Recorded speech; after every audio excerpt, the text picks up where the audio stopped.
Gibran tanggapi isu dinasti politik. Mas, apa pandangan Mas sekarang orang seluruh banyak ngomong bahwa Pak Jokowi ini dinasti politik. Menurut Mas gimana? Oh ya, itu saya kembalikan lagi ke warga untuk menilai. Ya itu, misalnya tidak berkenan ya jangan dipilih, itu aja. Dan kalau isu dinasti kan santer sekali waktu pertama kali saya mencalonkan diri jadi wali kota. Dan saya kan alhamdulillah menang, itu kan pilihan warga. Dan ketika saya sudah menang, saya duduk di posisi itu, kita kan udah kerja hampir 3 tahun nih. Warga kan bisa menilai juga, saya kerjanya baik atau tidak, ada hasilnya atau tidak, hasilnya bisa menguntungkan warga atau tidak, itu kan warga yang menilai. Jadi bukan dari diri saya, tapi warga yang menilai. Kalau dinilai baik ya alhamdulillah, kalau enggak ya jangan dipilih, itu aja. Ini kan kita kembalikan lagi semuanya ke warga, dan kan tidak ada tidak ada misalnya keharusan untuk mencoblos saya, dan saya kan juga tidak ditunjuk, semuanya kan bebas untuk bisa memilih atau tidak, bebas kok, silakan. Saya kan sering bilang, banyak anak-anak pejabat, anak-anak yang nama belakangnya sama dengan nama orang tuanya, dia maju, kalah, nggak gampang. Warga kita itu, warga masyarakat kita tuh pinter-pinter, kritis-kritis. Jadi disodorin, oh anaknya presiden, anaknya Jokowi, belum tentu dipilih. Belum tentu dipilih. Warga kita itu pinter-pinter, kritis-kritis. Netizen kita kritis-kritis. Kalau nggak dipilih ya kalah. Kalau orang nggak suka ya pasti nggak dipilih. Jadi ya kita kembalikan lagi ke warga.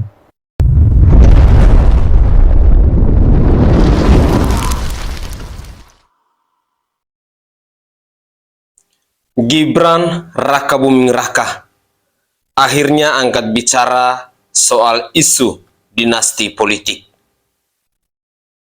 Assalamualaikum warahmatullahi wabarakatuh. Salam, Om Swastiastu, Namo Buddhaya, salam kebajikan, dan salam sejahtera untuk kita semua. Saudaraku sebangsa dan setanah air, para penonton kanal YouTube-ku yang sangat saya hormati dan sangat saya cintai.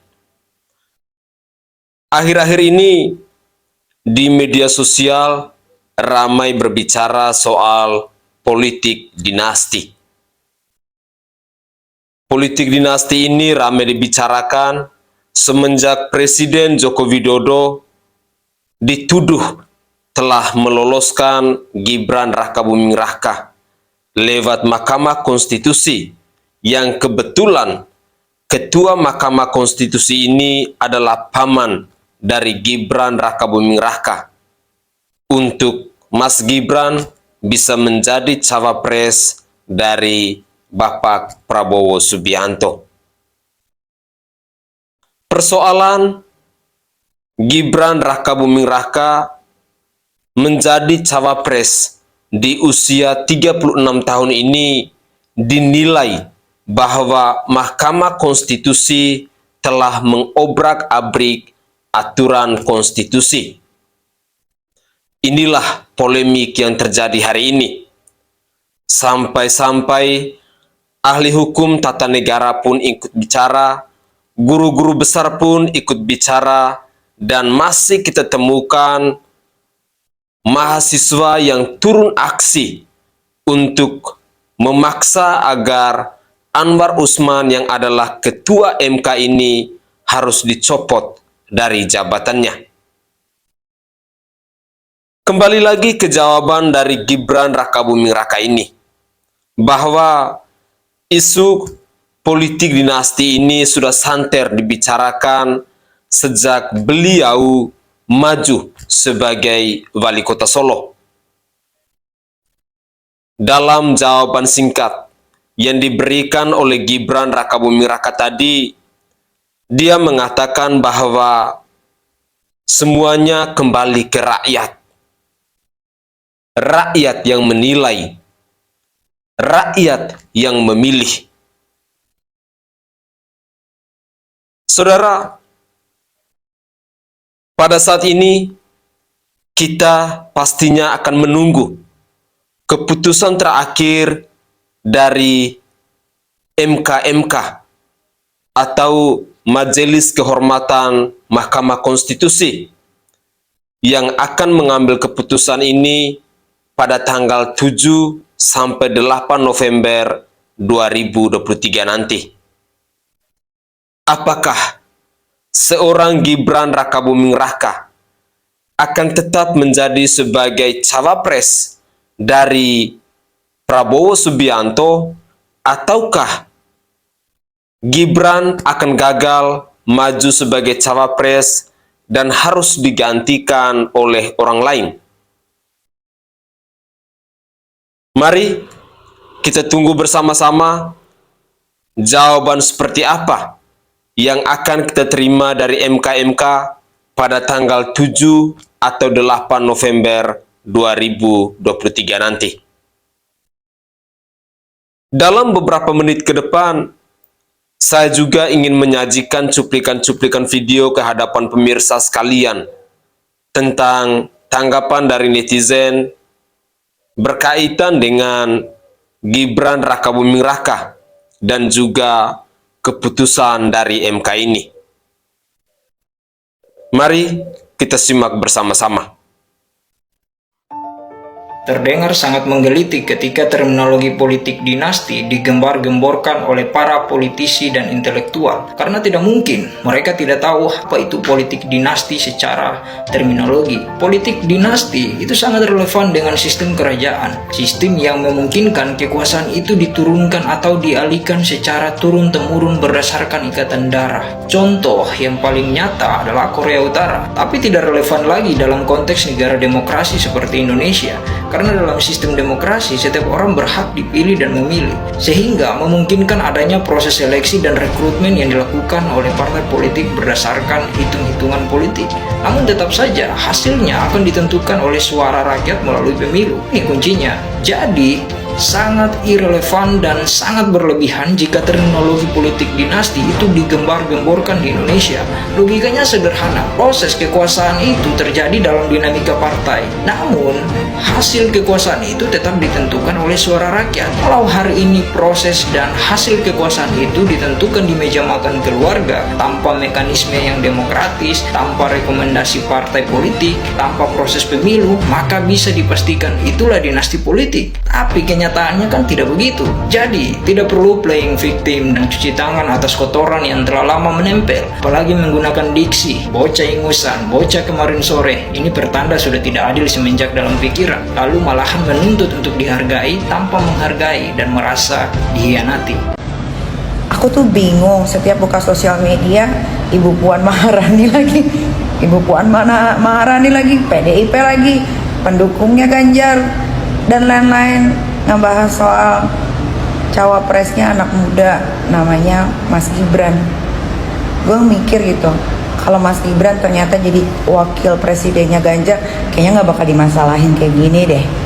Karena Gibran ke Pak Prabowo aja, jadi pada pusing semua. Kenapa sih kalian? Udah biarin aja itu anak muda, sekali-sekali kasih kesempatan. Kan Indonesia ini juga banyak anak mudanya. Karena banyak yang pada bunting tuh ibu-ibu tuh, anaknya makin banyak, anak mudanya makin banyak. Udah biarin aja biarin dia jadi wakil presiden. Kenapa? Pusing banget, yang pada takut.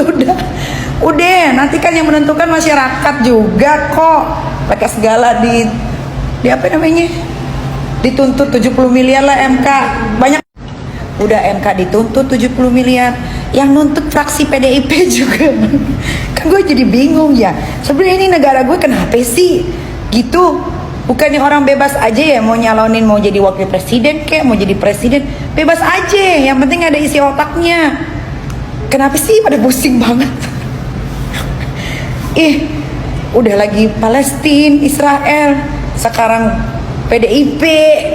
Bisa gak sih PDIP anteng-anteng aja gitu, kagak usah pada bikin puyeng. Udah biarin aja. Sebel. Gue jadi ikut-ikutan sebel. Udah gak sepada puyengin dinasti-dinasti. Semua juga pada dinasti, yang pada apa namanya berkuasa di Indonesia tuh dinasti semua. Dinasti, kagak ada yang gak dinasti. Cek aja sendiri netizen. Lagian yang milih capres sama cawapres menang atau enggaknya kan rakyat. Kecuali kalian waktu kampanye bagi-bagi duit, tapi tetap aja sekarang masyarakat Indonesia pinter, mau lu bagi duit banyak juga, kalau apa hati nuraninya milih, misal ya contoh Pak Prabowo, ya pasti Pak Prabowo mau lu kasih berapa juga tuh orang-orang lagi kampanye, tetap aja yang diambil duitnya doang. Yang dipilih mah tetap sesuai hati nurani. Udah jangan pada ribut. Coba sekali-sekali ya pemilihan capres cawapres itu tuh tenang. Jangan pada takut kalau emang si Gibran itu anak muda, ya udah libas nanti pas lagi apa itu debat capres cawapres. Selesai. Tak kelihatan isi otaknya masing-masing tah.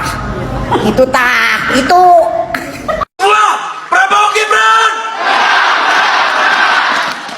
Jenderal, kalau sudah begini, mau apa lagi? Bung Karno mengatakan, berikan aku 10 pemuda, maka aku puncakkan dunia. Baru 1 pemuda yang dari Solo datang, sudah pusing yang lain.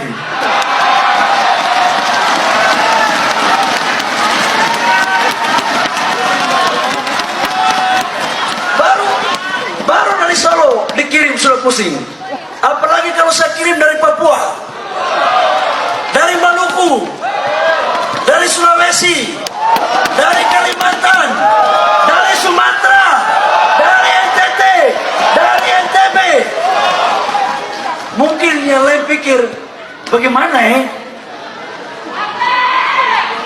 Paten nggak? Paten nggak? Udah, saya pikir cukup. Pak Jenderal Prabowo ini ahli strategi, tidak perlu ragukan kemampuan militernya, diplomasi luar negeri, pengusaha juga, politisi juga. Jadi mau cari seperti apa lagi? Sudah kaya, nggak lagi mikir diri sendiri. Ya, saya aja sering minta duitnya gitu. Cuman kalau kasih banyak kita ambil juga gitu kan. Tapi kalau kita masih mencari-cari mikir perut, bagaimana mau pikir rakyat, bos? Nggak bisa, bos.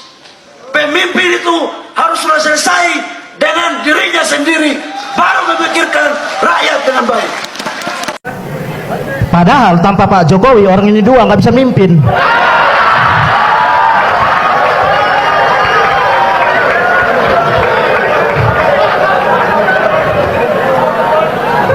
Bayaranku di sini gope ya. Nah, nanti sampaikan sama mamaku ya, Wi. Maksudku tanpa Pak Jokowi orang ini dua abang-abang biasa, serius. Ya aku pun kalau jadi anak Pak Jokowi aku bisa jadi polisi, bisa ngecek cewek aku, halo dek mau nggak jadi bayangkarinya abang. Oke, kita mulai dari Pak Bobi, Wali Kota Medan. Angkat tangan Pak, kalau dipanggil angkat tangan. Kita ulangi ya, ini kita briefing ya. Oke, kita mulai dari Pak Bobi, Wali Kota Medan. Enggak, dengarkan nyawa. Pak, kalau aku bilang Pak Bobi, Wali Kota Medan, angkat tangan ya. Enggak, aduh. Kita agak tergelitik pada saat itu ketika Pak Panda Nababan itu meremehkan Gibran dengan mengatakan Gibran nggak usah didengar, dia anak kemarin sore. Tahu apa dia? Nah, itu saya sangat terinspirasi karena saya sendiri mengalami di mana saya, kamu tahu apa sih, kamu anak kemarin sore, kamu tahu apa sih gitu loh. Dan perasaan itu kita nggak bisa kita lawan gitu loh pada saat itu ya, karena senior yang berpikir kamu tahu apa gitu loh. Nah, orang yang kayak kami itu banyak sekali dan sekarang kita itu mayoritas.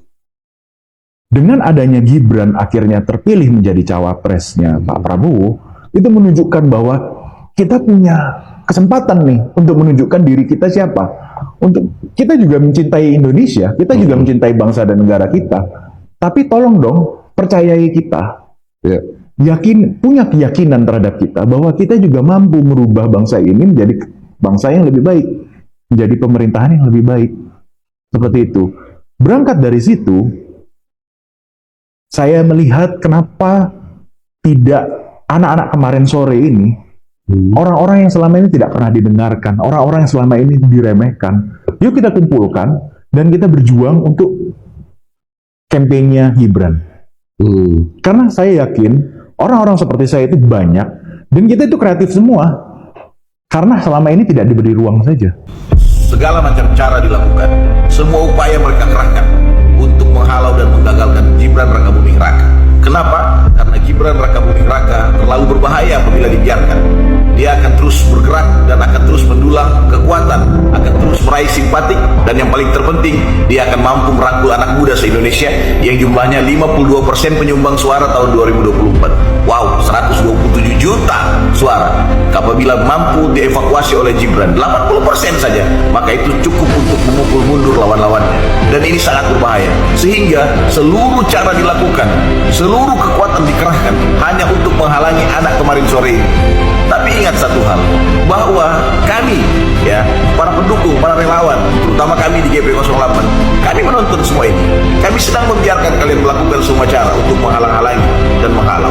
Dengan semua cara yang licik kalian akan lakukan. Tapi ingat satu hal, bahwa ketika terjadi apa-apa, ketika kalian bebas berekspresi untuk menzolimi, menghina, membuli, sekaligus menghalangi hak demokrasi seorang Gibran, maka kami akan katakan bahwa Gibran tidak sendiri, kami ada di belakangnya, ya. Ratusan ribu, bahkan jutaan orang ada di belakang Gibran Rakabuming Raka yang akan membelanya.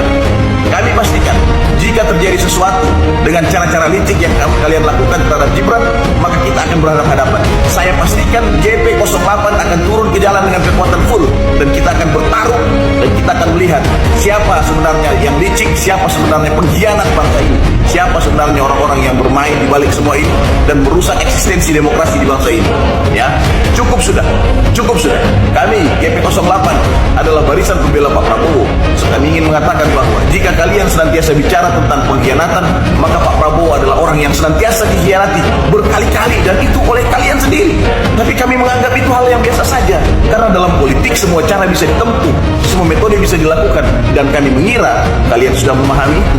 Sangat disayangkan kalian yang sudah malang melintang di dunia politik, tapi kok bisa kebakaran jenggot hanya terhadap anak kemarin sore ini.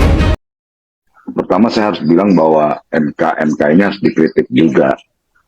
Jadi seharusnya orang seperti Pak Jimli Asidik, ya, yang terpilih sebagai ketua Majelis Kehormatan Mahkamah Konstitusi, itu diganti.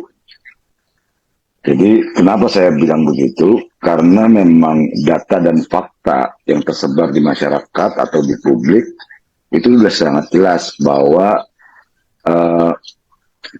keluarga, ya, dari Pak Jimli itu dekat dengan Gerindra gitu, sebuah partai politik peserta pemilu gitu, Partai Gerindra, yaitu anaknya gitu. Jadi anaknya mencalonkan diri sebagai calon legislatif untuk Partai Gerindra. Nah, kenapa ini jadi penting? Kenapa urusannya sama Gerindra? Karena Gerindra, ya, dalam kaitan putusan majelis Mahkamah Konstitusi ini telah mengusung Prabowo Subianto, dan dalam hal ini melamar dan disepakati gitu Gibran Rakabuming Raka gitu, anaknya presiden gitu. Saudaraku sebangsa dan setanah air, para penonton kanal YouTube-ku yang sangat saya hormati dan sangat saya cintai. Sedikit saya menanggapi cuplikan-cuplikan video tadi, ada satu poin penting yang perlu kita renungkan bersama-sama, bahwa politik dinasti itu relevannya di negara kerajaan, bukan di negara demokrasi seperti Indonesia. Ketika kita di Indonesia berbicara soal politik dinasti, rasa-rasanya tidak relevan, karena pada akhirnya yang memilih itu adalah rakyat. Jadi tidak tepat ketika kita berbicara soal politik dinasti di negara demokrasi seperti Republik Indonesia ini. Tetapi kalau di negara kerajaan, baru pas politik dinasti ini dibicarakan. Artinya, kekuasaan itu diperoleh secara turun-temurun. Semoga saja apa yang disampaikan oleh netizen ini kita bisa merenungkan kembali. Apa pantas nggak politik dinasti itu kita bersuara lantang, kita berkoar-koar di negara demokrasi seperti Indonesia ini? Karena pada akhirnya yang memilih itu adalah rakyat. Contoh sekarang misalnya Gibran Rakabuming Raka. Pada akhirnya rakyat yang memilih. Cuman yang menjadi problematik ketika cara yang dilakukan oleh Gibran atau proses politik yang dilakukan oleh Gibran untuk dirinya menjadi cawapres dari Bapak Prabowo Subianto ini dilakukan dengan cara-cara yang tidak normal, di mana pamannya yang adalah ketua MK mengobrak-abrik aturan konstitusi hanya untuk meloloskan Gibran Rakabuming Raka ini. Karena kita ketahui bahwa Gibran ini usianya masih 36 tahun. Jadi itu mungkin yang menjadi persoalan utamanya, bukan soal politik dinasti. Karena politik dinasti itu memang sangat tidak relevan atau irrelevan ketika kita berbicara di negara demokrasi. Semoga saja ini bisa membuat kita menjadi paham bahwa sekali lagi saya garis bawahi, politik dinasti tidak relevan ketika kita berbicara itu di negara demokrasi. Politik dinasti sangat relevan ketika kita membicarakannya di negara kerajaan. Mungkin itu tanggapan singkat saya, dan semoga kita rakyat Indonesia, kita bisa berpikir lebih bijak, kita bisa berpikir lebih kritis ketika kita berbicara soal politik dinasti ini. Mari kita lanjutkan lagi. Ini adalah hal yang gue wanti-wanti ya. Jadi kenapa gue bilang di video sebelumnya bahwa kalau Pak Prabowo menjadi presiden, jangan sampai milih Gibran sebagai cawapresnya. Sekarang mulai terbuktikan bahwa keputusan MK menjadi bola salju bagi Gibran sebagai cawapres. Sekarang MK-nya juga udah mulai saling lapor-laporan kan. Ini emang apa ya, kalau para ahli bilang katanya MK ini membuat keputusan yang membuat cacat demokrasi. Agak miris sebenarnya melihat kondisi Presiden Jokowi di akhir masa jabatannya. Dia banyak banget ditinggalkan oleh orang-orang penting bagi dia, kayak Ibu Mega, kemudian sahabat terbaiknya Pak Luhut juga kan mengundurkan diri ya kan, malah bikin buku biografi sekarang dia. Para resep di dunia politik sudah mulai bermunculan seperti Adian Apitulu, Fahri Hamzah dan yang lainnya sekarang udah pada muncul ke permukaan. Mereka mulai menggoreng-goreng isu ya kan. Apalagi Adian Apitulu yang secara vokal mengatakan bahwa dia tuh sangat kecewa kepada Presiden Jokowi, yang notabene Presiden Jokowi itu masih kader PDIP. Dia tuh masih anak asuh PDIP lah, masih anggota PDIP gitu. Dan sekarang gue mulai tertarik dengan bagaimana Koalisi Indonesia Maju ini menemukan problem solving untuk masalah ini. Jadi apakah dia akan tetap menggait Gibran atau menggantinya dengan yang lain gitu. Kalau masih bisa sih mending diganti ya. Gue tuh lebih setuju sama Abang Daya Yusril Hinja Mahendra sih. Makin seru sih drama perpolitikan Indonesia sekarang ya. Sebenarnya gue tuh mulai curiga dari manuver PDIP ketika dia memecat Budiman Sujatmiko ya kan. Dari situ tuh gue mulai, wah kemana nih langkahnya gitu. Kalau dilihat secara secara mata telanjang gitu, kita menyaksikan bahwa di sini ada tiga capres dan cawapres. Cuma kalau yang gue lihat tuh cuma ada dua sebenarnya, yaitu Pak Prabowo, Gibran, Ganjar, Mahfud versus Anies Cak Imin gitu. Jadi dalam pandangan gue nih Anies Cak Imin ini versus pribadi gitu men. Karena kan yang diinginkan pemerintah itu adalah apa ya, ada pemimpin yang menyambung lidah pemerintahan sebelumnya gitu. Jadi kayak mereka tuh pengen program Pak Jokowi ini dilanjutin gitu. Sementara kalau Anies Baswedan kan dia tuh perubahan, emang pengen merubah gitu kan. Dan gua mulai kepikiran dengan kata-kata salah satu pejabat yang waktu itu dia bilang kalau kita kalah kita dipenjara semua. Ya kan? Lu pernah dengar gak sih? Nanti gua coba cantumin deh apa artikelnya atau beritanya di sini. Jadi intinya dalam video ini gue pengen mengajak anak-anak muda untuk mulai melek politik lah gitu tuh, jangan terlalu cuek dengan kondisi politik negara kita, karena politik itu tujuannya kan untuk kebijaksanaan bersama gitu kan. Jadi sudah sepantasnya kita sebagai anak muda harus kritis dan lebih tajam lagi analisisnya untuk memilih siapa nih yang pantas memimpin bangsa kita ke depannya gitu. Jadi gambaran politik di negara kita sekarang ini emang cocok diberi tajuk Cemas Menuju Indonesia Emas. Mas Gibran ini dalam beberapa statementnya saya baca, kemudian lihat juga pembicaraan kecil.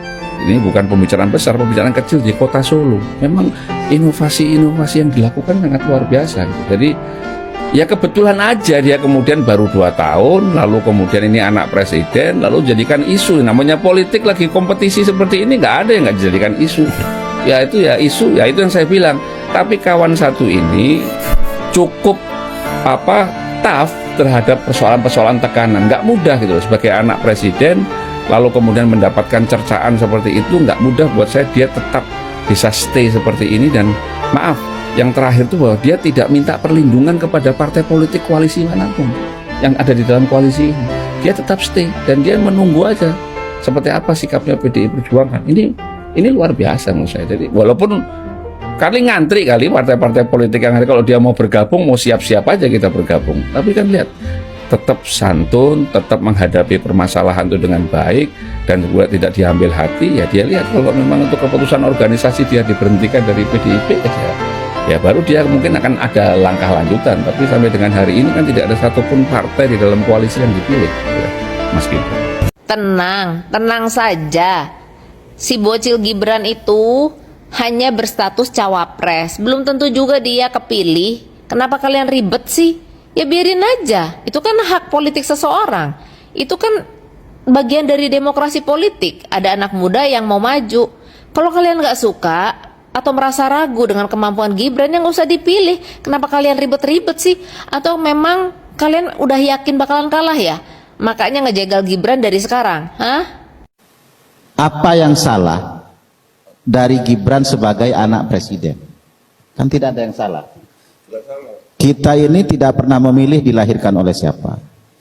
Nah, sekarang ini begitu Gibran dicalonkan, ini dipermasalahkan. Padahal misalnya surveinya tinggi. Orang memilih ke dalam kontestasi era demokrasi yang sekarang ini one man one vote itu, satu potensi elektoral, yang kedua kompetensi. Ya kan selalu patokannya ke situ. Jadi bukan dari mana dia muncul atau dari mana dia lahir, tentu kalkulasinya dalam konteks alam demokrasi itu di situ. Soal Gibran anaknya presiden misalnya, toh rakyat nanti akan menentukan. Ya kan? Jadi ini yang harus dikesampingkan. Sangat manusiawi. Ketua umum partai ingin anaknya jadi ketua umum partai. Ya kan? Coba dilihat yang di tempat-tempat lain. Bupati ingin anaknya jadi bupati. Coba dilihat sekitar kita. Ya kan? Anggota DPR ingin anaknya jadi anggota DPR. Coba kita saksikan. Kan itu yang terjadi. Pengusaha ingin anaknya jadi pengusaha. Kiai ingin anaknya jadi kiai. Guru ingin anaknya jadi guru. Tentara ingin anaknya jadi tentara. Ini sesuatu yang sangat manusiawi. Artinya terjadi di sekitar kita. Cuma memang kadang-kadang orang ini kan telunjuk itu selalu lebih lurus ke orang lain dibandingkan kepada diri sendiri. Oke guys, itulah cuplikan-cuplikan video yang bisa saya persembahkan ke hadapan pemirsa sekalian. Saya berharap bahwa cuplikan-cuplikan video tadi bisa kita coba menganalisa tentang Gibran Rakabuming Raka, tentang politik dinasti, dan juga tanggapan dari Gibran Rakabuming Raka mengenai politik dinasti ini. Memang menurut saya secara pribadi, majunya Gibran sebagai calon wakil presiden itu sebenarnya tidak ada persoalan. Yang menjadi persoalan itu ketika Mahkamah Konstitusi mengobrak-abrik aturan konstitusi hanya demi meloloskan Gibran Rakabuming Raka. Itu sebenarnya polemik utama ada di sini. Sehingga hari ini banyak mahasiswa yang melakukan aksi demonstrasi, lalu banyak juga para ahli hukum tata negara yang ikut bersuara, guru-guru besar juga ikut bersuara, hanya karena persoalan ini. Sehingga tidak salah jika pada akhirnya para mahasiswa, orang-orang yang melakukan aksi demonstrasi ini, mereka menuntut agar Anwar Usman yang adalah ketua MK, dia juga adalah paman dari Gibran Rakabuming Raka ini, harus dicopot dari jabatannya. Selain itu juga, dalam cuplikan-cuplikan video tadi, kita mendengar bagaimana netizen mereka ikut bersuara tentang persoalan yang dihadapi oleh Gibran ini, dan mereka berharap bahwa persoalan ini bisa segera diselesaikan. Dan saya secara pribadi pun melihat bahwa yang memilih Gibran Rakabuming Raka ini nantinya kan adalah rakyat. Jadi kalau memang kita tidak suka dengan Gibran Rakabuming Raka bersama Bapak Prabowo Subianto, tidak usah pilih. Di samping itu juga, saya mau garis bawahi lagi bahwa politik dinasti itu tidak layak kita bicara di negara demokrasi, atau tidak relevan kita bicara di negara demokrasi.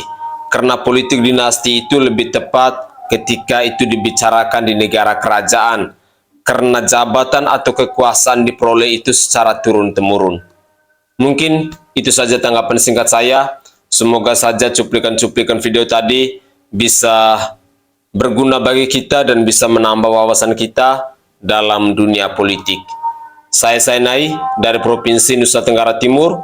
Saatnya kita yang rakyat jelata harus berani untuk bersuara. Salam hormat, salam NKRI, dan salam Pancasila untuk kita semua. Tetaplah semangat dan jangan pernah menyerah.